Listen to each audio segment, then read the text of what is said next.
क्या प्रेमिका के पीछे अपनों का खून कर दिया जाता है? कभी ऐसा होता है कि एक प्रेमिका के पीछे अपने माँ और पिता और भाई का कत्ल कर दिया। बड़ी दर्दनाक बात हुई, ट्रिपल मर्डर हुआ और इस मर्डर में जिसने सुना वो सन्न रह गया। पूरा गांव सन्न था, पूरा पुलिस प्रशासन सन्न हो गया। और इस तरह से मिस्ट्री बनाई कि आरोपी दूसरे को बना दिया कि शायद हम चालाक निकल जाएं, हम बच जाएं। कि घुमाने फिराने वाली बात, पुलिस परेशान होती है, लेकिन परेशान होने के बाद कहते हैं कि पुलिस है, ये उत्तर प्रदेश की पुलिस है, यहाँ बच पाना बहुत मुश्किल है इस कानून से। इतनी अच्छी तरह से साजिश रची, इस चाल में इतनी अच्छी तरह से अंजाम दिया। पहले प्लान बनाया 2-4 दिन पहले, लेकिन नहीं प्लान में सफलता मिली और उसके बाद फिर आज उसने प्लान को अंजाम दे डाला। एक लड़की की खातिर अपने भाई का कत्ल कर दिया और माता का भी कत्ल कर दिया और पिता का भी कत्ल कर दिया। वीडियो में आप अंत तक ज़रूर बने रहिएगा, कहानी पॉइंट टू पॉइंट बताएंगे। वीडियो अच्छी लगे तो लाइक कर दें और चैनल को सब्सक्राइब कर दें ताकि हमारा हौसला बना रहे और बढ़ता रहे। आपसे हर रोज़ बस एक ही रिक्वेस्ट होती है। तो नमस्कार, प्रणाम, मैं अजय कोहली। आज की जो सच्ची घटना मैं आपको सुनाने जा रहा हूँ, ये घटना उत्तर प्रदेश का एक ज़िला पड़ता है गाजीपुर, और गाजीपुर का एक थाना क्षेत्र पड़ता है नंदगंज। और इस नंदगंज में एक मौजा पड़ता है, जो मौजा होता है कौसंबी कला, और इस कौसंबी कला के गांव पड़ता है खिलवा। इस खिलवा गांव में एक ट्रिपल मर्डर हो जाता है। इस मर्डर की मिस्ट्री इतनी भयानक थी कि जिसने सुनी और जिसने देखा उसकी हालत ख़राब हो गई, उसके पैरों तले ज़मीन खिसक गई, पूरे गांव में सनसनी फैल गई। ये तारीख होती है 8 जुलाई, सोमवार की बात है, मध्य रात, संडे और मंडे 2 दिन के बीच की बात है।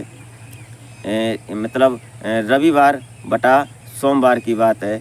यहाँ 2024 में 8 जुलाई को इतना बड़ा हादसा होता है इस गांव में कि पूरा गांव सन्न रह जाता है। जो सुनता है, जो देखता है, वहाँ जब आता है तो उसकी हालत ख़राब हो जाती है। दरअसल होता क्या है, इस कहानी में विस्तार पूर्वक बताएंगे। एक लड़का होता है जिसका नाम आशीष होता है, और ये आशीष, इसकी उम्र महज अभी 15 साल होती है। और 15 साल की उम्र में इसने इश्क फरमा लिया, एक लड़की से इश्क कर बैठा, और वो भी एक गांव की ही लड़की से, वो भी अपनी ही कास्ट बिरादरी जो होती है उस कास्ट की लड़की से प्यार कर बैठा। और प्यार ज़्यादा पुराना नहीं था, बताया जाता है सूत्रों के मुताबिक से कि ज़्यादा से ज़्यादा 2 महीने हुए थे उस लड़की के प्रेम जाल में। इस लड़की ने लड़के से कई बार दबाव बनाया कि हम तुमसे शादी करेंगे, और लड़का भी इस बात में राज़ी था। जो आशीष होता है ये राज़ी था, और जो लड़की होती है वो तैयार थी। लड़की के जो परिवार वाले होते हैं वो भी तैयार होते हैं, कहीं ना कहीं उनकी सहमति होती है। लेकिन जो आशीष होता है, इनके परिवार वाले सहमति नहीं जताते हैं। और आशीष के परिवार में कुल 4 सदस्य थे। 4 सदस्यों में इनके पिता होते हैं मुंशीलाल बिंद, और जो इनकी माता होती हैं देवंती बिंद, और इनका बड़ा भाई होता है जो रामाशीष बिंद, जिसकी उम्र महज अभी 22 साल थी। ग्रेजुएशन की पढ़ाई चल रही थी इसकी, और ये अच्छा सिस्टम था। पिता जो होते हैं इनके, जो मुंशीलाल बिंद, ये मुंबई में रहकर कुछ काम करते हैं अपने बच्चों की पढ़ाई के लिए और अपने परिवार को चलाने के लिए, भरण पोषण करने के लिए अपना वहाँ काम धंधा करते हैं कुछ। वो कई बार गांव में, जो गांव के समाज होता है, गांव में कुछ लोग मुहज्जित लोग होते हैं, जो मजबूत लोग होते हैं, सरपंच जैसे, ऐसे लोग यहाँ बैठे। उन लोगों से कई एक बार पंचायत भी हुई। इस रामाशीष जो का भाई होता है, जो आशीष, इस आशीष और उस लड़की के प्रेम जाल की चर्चा थी गांव में, सभी लोग जानते थे, ये चर्चा आम हो चुकी थी। एक बार पंचायत होती है और पंचायत में इस बात को सब दोनों परिवारों को सलाह और मशवरा दिया जाता है कि आप अपनी बेटी को संभालें, और लड़के वाले को सलाह दी जाती है कि तुम अपने बेटे को संभालो। दोनों लड़का लड़की अपने अपने परिवार वालों से की जिम्मेदारी होती है कि दोनों लोग अपने अपने बच्चों को संभालो। उसके बाद सहमति दोनों लोगों ने मानी और तैयार हो जाते हैं। लेकिन ये सहमति ज़्यादा दिन तक नहीं चलती है। हुआ क्या, ये जो आशीष होता है इसने उस लड़की को एक फ़ोन भी दिया था, एंड्रॉयड फ़ोन था। उस फ़ोन से दोनों की बात होती थी, वीडियो कॉलिंग होती थी।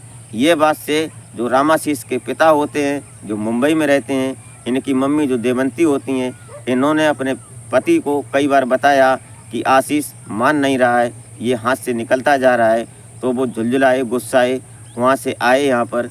जब गाजीपुर आते हैं, अपने गांव आते हैं, तो यहाँ आकर इन्होंने कई बार डांटा पीटा भी, लेकिन कहते हैं कि जिसकी आदत पड़ गई, लत लग गई, वो छूटती कहाँ है जल्दी। डांटने पीटने के बाद भी जब उनके जो लड़की के परिवार के होते हैं, लड़की के परिवार में जो राधे होते हैं, इन राधे ने इस बात से पंचायत हुई और पंचायत में ये बात सुलहनामा हो गया। 2 बार पंचायत हुई, लेकिन इस लड़के के कानों पर जूं नहीं रेंगती है।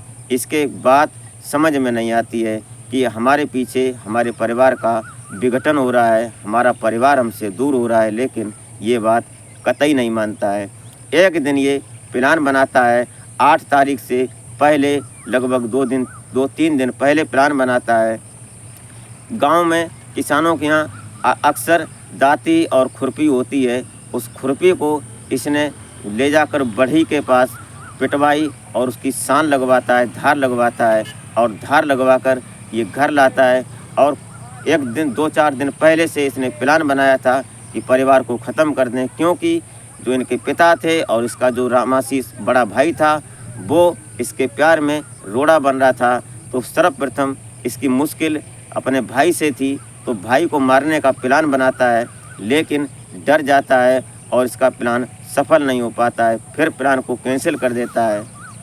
लेकिन 7 तारीख की रात जो गांव था, इस गांव में खिलवा गांव जो होता है, इस गांव के अंदर, इस खिलवा गांव के ये परिवार था। इस गांव में एक प्रयोजन चल रहा था, सामाजिक कार्यक्रम चल रहा था, ऑर्केस्ट्रा हो रहा था। तो ये सभी लोग जो थे, इस लड़के को, जिनके पिता होते हैं, माँ होती है, और जो इसका बड़ा भाई होता है, इसको देखने जाते हैं कि कहाँ गया है, शाम से गायब है। लेकिन ये जब मिलता है तो ये बोल देता है कि तुम लोग जाओ, हम अभी आ रहे हैं। तो लगभग 11-12 बजे का टाइम हो जाता है। वो लोग इसको ढूंढ खकोल कर आते हैं और वापस अपने घर आते हैं, सो जाते हैं। तो घर के बाहर एक झोपड़ी सी थी। तो मम्मी पापा जो इनके होते हैं, मुंशीबिंद और देवंती, ये उस झोपड़ी में अपने सो जाते हैं। और जो रामाशीष इसका बड़ा भाई होता है, वो एक कमरे में अंदर सो जाता है। तीनों लोग सो जाते हैं। अब ये रात को जब आता है, तो पहले ये इसने इस हिसाब से अपनी खुरपी रख रखी थी। उस खुरपे से पहले अपने भाई का कत्ल करता है, और भाई का कत्ल करने के बाद निकलता है और फिर जाता है अपनी माँ का कत्ल करता है, और माँ के बाद फिर अपने पिता का कत्ल करता है। कत्ल करने का तरीका इसका सबसे अलग था। इसने खुरपे से वो अपने माता पिता और भाई की गर्दन को काट दिया, और काटने के बाद जब गला रेत देता है, उसके बाद ये वहाँ से निकल जाता है। निकलने के बाद ऑर्केस्ट्रा में जाता है। वहाँ सब लोगों को ये पता चल जाता है कि आशीष अभी यहीं पर है, लेकिन कुछ पल के लिए ही घर पर आता है और ये काम पूरा करता है। उसके बाद निकल जाता है फिर ऑर्केस्ट्रा में, और फिर कुछ लोगों के साथ जब घर आता है तो बोलता है, देखता है घर में कि मम्मी पापा मरे पड़े हैं। तो एकदम कोहराम मचा देता है। ये कोहराम सुनकर जब और लोग आते हैं मोहल्ला पड़ोस के, तो जब अंदर जाता है तो अंदर देखता है कि भाई भी मरा पड़ा है, मृत अवस्था में है। ये देखकर सभी लोग चीख पुकार मच जाती है। पुलिस को तुरंत फ़ोन किया जाता है। पुलिस मौका स्थिति पर जब पहुंचती है, क्योंकि यहाँ ट्रिपल मर्डर की बात थी। अब जब पुलिस ने छानबीन की, बात की, पोस्टमार्टम के लिए तीनों लाश को भेज देते हैं। अब जब पोस्टमार्टम रिपोर्ट आती है, उसके बाद इस सभी लोगों से पूछताछ होती है।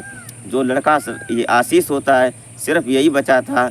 इससे जब पूछताछ करते हैं ये लोग, पुलिस के जो ऑफिसर लोग होते हैं, वो जब पूछते हैं इससे, तो ये हड़बड़ाहट दिखाता है कि घबराया हुआ है, अब ये कुछ सही नहीं है। लेकिन आगे आगे इसने सीधा बताया कि जो लड़की के परिवार वाले हैं, उन लोगों ने मेरे माता पिता की हत्या की है। लेकिन पुलिस ने जब गहनता से जांच की और नज़दीकी बारीकियां जब टटोलीं, तो पता चलता है कि जो लड़की के परिवार वाले राधे और राधे के परिवार के जो लोग थे, जिनके नाम दर्ज रिपोर्ट करवाई थी आशीष ने, उन पे जब कड़ी कार्रवाई होती है, उन पर इन्वेस्टिगेशन होती है, पुलिस के आला अधिकारी आते हैं, गाजीपुर के जो एसपी डीएसपी जो बड़े ऑफिसर लोग होते हैं वो पहुंचते हैं, और ये एसपी होते हैं ओमवीर जी, यहीं के जो थाना क्षेत्र पर क्या नाम कौसम्बी कला के जो थाना क्षेत्र पड़ता है, यहाँ से जो थाना के पूरा फोर्स था वहाँ पर।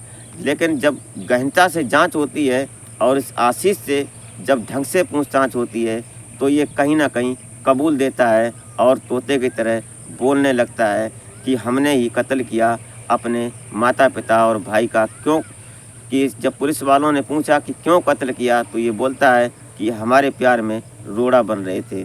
बस इतनी सी बात थी, और इतनी सी बात होने के बाद अब ये पुलिस की कस्टडी में है और संबंधित धाराओं में इसके ऊपर मुकदमा दर्ज हो चुका है। लेकिन अब ये नाबालिग है, और इस नाबालिग की वजह से ही इसके परिवार वाले इसकी शादी से सहमति नहीं जता रहे थे। लड़की वाले जो होते हैं वो तैयार थे।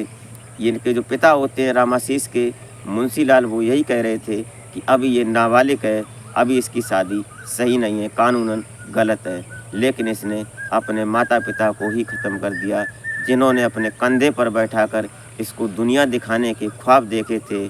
माँ ने जिसे अपने सीने से लगाकर दूध पिलाया था, और आज इसने उस माँ का ही कत्ल कर दिया, उस भाई का कत्ल कर दिया जो हर समय पीठ पर बैठाकर घुमाता था। क्या भाई और क्या माँ और क्या पिता, इसने एक लड़की की खातिर अपने पूरे परिवार को ही ख़त्म कर दिया, और आज सलाखों के पीछे है। जो बाल सुधार गृह होता है वहाँ पर है। इसमें जो भी कहानी में आपको हमने सुनाया, ये कहानी सुनाने का मतलब आपको हैरान परेशान करना नहीं होता है, नहीं आपकी भावनाओं को आहत करना होता है। सिर्फ़ और सिर्फ एक सामाजिक संदेश होता है, क्योंकि डर लगता है समाज में कौन हमारा है और कौन पराया है। इसलिए आप स्वयं सुरक्षित रहें और अपने परिवार को सुरक्षित रखें। वीडियो अच्छी लगी हो तो लाइक कर दें और चैनल को सब्सक्राइब कर दें, ताकि हमारा हौसला बढ़ता रहे। और वीडियो शेयर कर दिया करें, अपनी राय कमेंट में ज़रूर दें।